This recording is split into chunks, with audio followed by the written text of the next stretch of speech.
tejto časti sa zameriame na správne teploty pri skladovaní, varení a chladení potravín a jedál s cieľom zabraniť množeniu baktérií. Najmenej bezpečné je nechať pokrmy pri izbovej teplote pri tzv. Nebezpečnej teplote. Pretože baktérie sa najrýchlejšie množia pri teplotách medzi 5 až 60 stupňov Celzia a je dôležité sa tomuto rozsahu vyhýbať, aby ste nezažili situáciu podobnú tejto.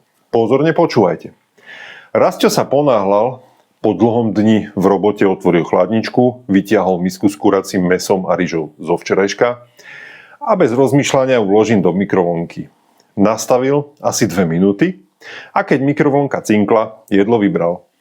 Navonok bolo jedlo teplé, pára stúpala, vôňa bola v poriadku. Sadol si k stolu a rýchlo ho zjedol.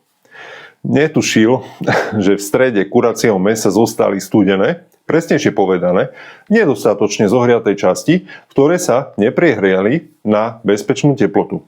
O 3 hodiny neskôr sa začalo peklo. Najprv nenapadné krče, potom prudká bolesť brucha, zimnica, slabosť. Skončil zohnutý nad umývadlom, presviečajúc sám seba, že to prejde. No, neprešlo.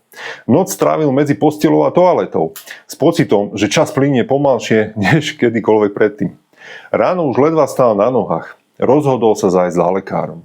Ten mu po vyšetrení povedal, že pravdepodobne išlo o bakteriálnu kontamináciu. Jedlo nebolo dostatočne prehriaté.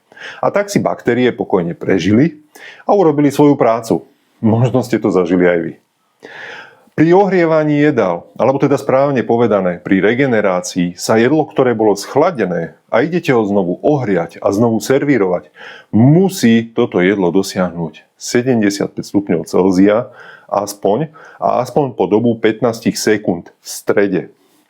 Skonzumovať ho treba do 2 hodín od začiatku ohrevu. Pri servírovaní jedál musí byť studené jedlo studené, teplé jedlo zase teplé. Minimálne nad 60 stupňov Celzia.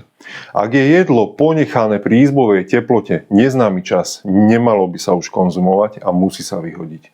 Teda ak sa chcete vyhnúť vyššie uvedeným zdravotným problémom. Ak hotové jedlo prepravujete mimo vlastnú prevádzku, musíte zabezpečiť teplotu, a to až do doby výdaja, minimálne 65 stupňov.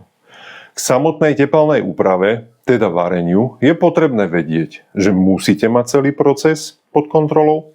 Vždy používajte vpichový, alebo teda digitálny vpichový teplomer na overenie vnútornej teploty. Hlavne u mäsa, hydiny a rýb. Pri tekutých jedlách, ako sú polievky, omáčky, musíte udržiavať bod varu aspoň 20 minút pred dokončením jedla. No, a ako postupovať pri rozmrazovaní? Ideálne v chladničke. Je to v podstate najpomalšia, ale zase najbezpečnejšia metóda. Mimochodom, surové mäso ukladajte vždy na spodnú policu v tej chladničke. Je zakázané rozmrazovať potraviny vo vode. No, a čo chladenie zvyškov? Nedojedených zvyškov jedál. Chladenie je často najrizikovejším krokom, pretože baktérie môžu produkovať toxíny, ktoré sa následným ohrevom nezničia. Musí prebiehať v 2 fázach. Z 90 stupňov Celzia na 10 stupňov Celzia, ideálne do 2 hodín, alebo rýchlejšie, a dochladiť z 10 stupňov Celzia na 2 stupne Celzia, potom uskladniť v chladničke. V neposlednom rade je ale potrebné udržiavať za predpísaných skladovacích podmienok aj nespracované potraviny a suroviny. Jednoducho stačí udržiavať a riadiť sa údajmi určenými výrobcom, ako sú teplota uskladnenia a dátum spotreby alebo minimálnej trvanlivosti. Nezabúdajte nespotrebované balenie označiť aktuálnym dátumom a neskladujte potraviny nechránené voči kontaminácii. Tak môžete predísť zdravotným problémom, aj ktorým sa nevyhol Rastio pri ohrievaní obedu.